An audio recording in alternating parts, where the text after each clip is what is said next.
Olá, sedentos pelo saber, eu sou a professora Sasha Mello, professora de língua portuguesa, e agora vou realizar a análise do edital, parte de língua portuguesa, né, para o concurso da Cefet. Então vamos lá, ó. Tá aqui, língua portuguesa. Primeira coisa, então, que ele traz ali pra gente, compreensão e interpretação textual. A dica que eu posso te dar sobre esse tópico, né, é que você precisa saber diferir o que é compreender e o que é interpretar, porque quando a gente tem uma questão sobre compreensão textual, a gente vai conseguir encontrar a resposta diretamente lá no texto. Você vai voltar ao texto e a resposta vai estar lá, ó. É possível que você sublinhe a resposta. Você só vai precisar copiar aquilo que está ali e colar buscando ali na alternativa. Agora, quando nós temos uma questão de interpretação textual, agora não necessariamente você vai encontrar aquelas palavras exatas lá no texto. Você vai precisar do seu conhecimento de mundo, né? Você vai precisar ali de uma sabedoria para conseguir responder a questão. Mas aí mora já um cuidado, né? Porque quando a gente está falando de interpretação, às vezes um grande problema que as pessoas encontram é que elas acabam extrapolando. Você não pode extrapolar. Então, se falo a você, por exemplo, que esse não é o último edital que eu vou analisar aqui para o nosso curso. Aí eu peço para que você interprete isso. É possível que você fale, por exemplo, que eu ainda farei a interpretação de mais um edital. Olha só, é possível depreender da minha fala que mais um, pelo menos, nós teremos, haja vista que esse não é o último que interpreto. Agora, se você fala que eu vou interpretar ainda mais 50 editais, perceba, você está extrapolando. Não é possível ter a certeza disso que você está trazendo, né? Então, nas questões, você precisa ter esse cuidado. Você tem que interpretar, vai botar seu conhecimento de mundo ali, mas dentro daquilo que é plausível, né? Não pode extrapolar para não perder a questão.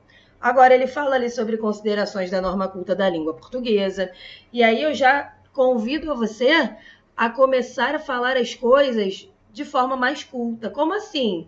Olha só, por exemplo, temos o hábito de falar que cheguei em casa. Esse não é o correto, né? A regência do verbo chegar nos diz que quem chega, chega a algum lugar. Então, cheguei a casa. E aí, se você tem o hábito de falar que cheguei em casa e você tem o hábito, com certeza, de escutar que as pessoas chegaram em casa, chegaram no banheiro, chegaram no curso, chegaram no shopping, olha só, às vezes você encontra esse chegar em sua prova e aquilo ali já é tão habitual que você não consegue perceber o erro, né? E aí, às vezes, acaba perdendo uma questão porque você não tem realmente o hábito da norma padrão ali, da norma culta, ok? Tipologia textual, normas gramaticais e ortográficas, ó, ele foca aqui. E aí tá incluindo, mais para baixo ele fala, pontuação, acentuação.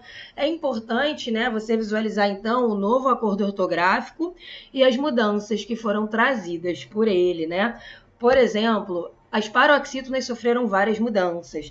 A regra do ditongo aberto, né, as paroxítonas não pertencem mais a essas regras. Consequentemente, palavras como assembleia, jiboia, joia, ideia, perderam acento, né? Importante que você visualize. Duplo O e duplo E perderam acento. Então, palavras como voo, como enjoo, como leem, olha só, não são mais palavras acentuadas. Uso da trema, né, que foi abolido em palavras da língua portuguesa, entretanto, você vai continuar usando em palavras estrangeiras, né, já que o acordo ele fez as modificações na palavra da língua, nas palavras da língua, né, não nas palavras de fora. Então, é importante aí para que você visualize. Aí temos aqui ortografia oficial, né, o emprego das letras, acentuação e emprego da crase. Para o emprego da crase, é importante você focar que crase não é só a preposição, mas artigo, né? Porque muitas vezes a gente decora algumas regrinhas de crase, alguns macetes, na verdade, que eles mais nos atrapalham né? Eles não nos ajudam, eles atrapalham. Por exemplo, quando você decora que não há acento grave antes de palavra masculina. Porque, de fato, dentro da regra geral, a regra da preposição com o artigo, você não vai colocar. Mas é possível, sim, você ter crase antes de palavra masculina. Há uma regra específica para isso, né? A regra da a moda de, locução a moda de. Então, se falo a você que fiz um gol a Pelé, esse a Pelé aí, ele será graveado. E perceba, não tem um grito agora. E perceba, Pelé é uma palavra masculina. Então, toma cuidado. Assim como quando decoramos, né, que não há acento grave, desculpa, que o acento grave é facultativo antes de pronome possessivo, e nem sempre, tá? Existem várias questões para que, de fato, esse acento seja facultativo. Se eu falo para você, por exemplo, que Maria entregou a carta às suas amigas, suas é um pronome possessivo e esse acento é proibido. Se eu falo que Maria entregou a carta às suas amigas, suas é um pronome possessivo e agora esse acento ali, ele é obrigatório. Então, cuidado com o macete, tá? Cuidado. Ali, análise de relações de intertextualidade, identificação de posicionamentos, compreensão de paráfrases e paródias, entre outras possibilidades. Emprego das classes de palavras. Aí aqui é importante, peraí, acho que tinha uma formiga andando aqui na webcam. Aqui é importante, ó, quando estamos falando sobre o emprego das classes de palavras, a gente ter, né, o pensamento de que as palavras, quando eu estou falando de palavra, né, classe de palavra, eu estou falando de morfologia. E aí a morfologia, eu tenho ali em cada classe de palavras a junção de palavras que nasceram para a mesma finalidade. Então, se eu tenho palavras que nasceram para qualificar seres, eu estou falando dos adjetivos, todas essas palavras pertencerão à classe dos adjetivos. Agora, existe uma coisa que se chama substantivação, também conhecida como derivação imprópria, né? Que é quando eu pego uma palavra de uma outra classe gramatical e transformo em substantivo, através do uso dos determinantes do substantivo, né? Que eu tenho artigo, pronome e numeral. E é isso aí, troca.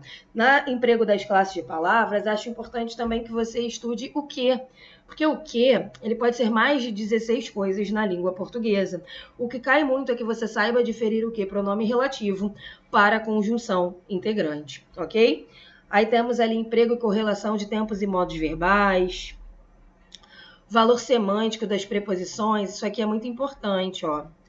Porque a preposição, ela pode ser relacional e ela pode ser nocional.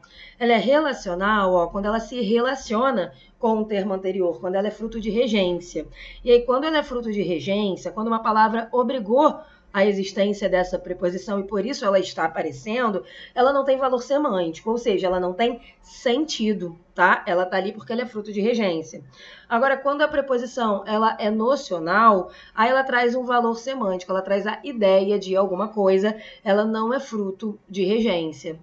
Valor das conjunções, aqui é muito importante você estudar a semântica das conjunções, né? Para que você possa aprender a substituir. Isso aí as provas cobram bastante. Se eu substituir essa preposição por essa, eu terei o mesmo valor da estrutura? E aí você precisa saber se ele está apresentando uma conjunção adversativa, para que ali a sua ideia, a sua oração continue com o mesmo sentido, você precisará trocar por outra conjunção adversativa, né? Então, por isso é importante estudar o valor semântico da conjunção. Locução, advérbio, sintaxe da oração e do período, é a análise sintática ali, né? Você vai procurar um sujeito, vai procurar objetos, pontuação, ó. Para que você estude pontuação, é importante que você já tenha estudado praticamente tudo. Por quê? Porque pontuação você precisa saber sintaxe. Por exemplo, quando eu tenho uma oração em ordem direta, eu encontro o sujeito, verbo, complementos e depois os adjuntos. Entre esses termos, entre o sujeito e o verbo e complemento, por exemplo, eu não posso colocar vírgulas. Então, eu preciso primeiro estudar o que é um sujeito, estudar o que é um verbo, estudar o que é um complemento para que eu saiba empregar a vírgula, né? De nada adianta você estudar pontuação se antes você não sabe fazer uma análise sintática. Então, pontuação é um dos últimos tópicos aí que você terá de estudar para se dar bem, ok? Variações linguísticas, pronomes e regras pronominais. Então, é importante ali, regras pronominais, Eu posso pensar em colocação pronominal, né, que é a posição do pronome oblíquo em relação ao verbo. Se ele está antes, eu estou na posição de próclise, no meio mesóclise e depois ênclise. Aí temos várias regrinhas, né? Temos os atrativos de próclise. É necessário que você foque nisso, nos atrativos de próclise, tá? Porque muitas questões caem dessa forma. Também acho importante que você estude aí nas regras pronominais a substituição de objetos por pronomes, né? Quando eu tenho objeto direto, vou substituir por o, a, os, as. Objeto indireto só vai substituir o lhe e o lhes. Então, não estou falando a você que o lhe e o lhes só serve para substituir objeto indireto. O que eu estou falando é que quando você for substituir um objeto indireto, por exemplo, você nunca vai substituir pelo o, pelo a, pelo os e pelos as, mas sim pelo lhe e pelo lhes. Isso cai bastante. Orações coordenadas e subordinadas. E aí já entramos em período composto, né? Que é aquela estrutura que possui mais de uma oração. Aquela estrutura que inicia na letra maiúscula e vai até o ponto, mas ali dentro nós temos mais de um verbo, portanto, mais de uma oração. E aí esse período composto, né, ele pode ser composto por orações coordenadas, que são as orações independentes, ou por orações subordinadas, que são aquelas orações que possuem dependência. Formação de palavras, né? Você vai estudar aí se é derivação, como é que essa palavra foi formada, concordância e regência nominal e verbal, significação, normas para elaboração de redação, Em suma, né? O que tenho a dizer sobre esse edital é um edital que ele traz, vou até demarcar aqui. Ele traz algumas coisas, que às vezes a gente não costuma encontrar tanto nos editais, porém não está fugindo a regra do que tem se encontrado em editais federais para cargos administrativos. Portanto, eu até imagino que essa prova da Cefet ela fique parecida ali, por exemplo, com a prova da UFRJ. Acho que talvez a gente possa comparar até também com a prova do Colégio Pedro II, entre uma prova da UFRJ e uma prova do Colégio Pedro II, ok? Então, esse edital, ele é um edital que é um pouquinho extenso, sim, mas não é impossível, o nível de dificuldade não é grande, tá? E eu espero que você consiga estudar aí e que você possa tirar uma ótima nota, tá? Então, fica aqui a minha participação, minha ajuda, né, para que você pudesse interpretar aí esse edital na parte de língua portuguesa. Um beijo e até a próxima!